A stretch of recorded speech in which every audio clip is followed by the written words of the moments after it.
Pinaka natutunan ko po is yung kumbaga hindi ka post ng post o isipin mo muna kung ano yung i-repost mo o ipopost mo kasi it can affect the future ahead.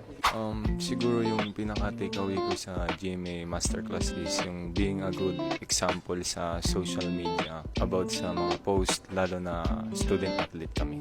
For me, yung pinaka natutunan ko sa session na to is kung paano i-handle yung social media, lalo na pag athlete. And importante yun na pinagamit mo yung social media mo para sa mga sponsor, ganun. Pinaka-takeaway ko sa discussion namin kanina is maging responsible ka in using your social media accounts, tapos think twice first before you post something. For all the NCAA players, show off yourself on media kasi may mga fans tayo na kailangan nilang makita kung anong ginagawa nyo sa buhay kasi ayan nga, nag-idol sila sa inyo, sa amin. Ayan.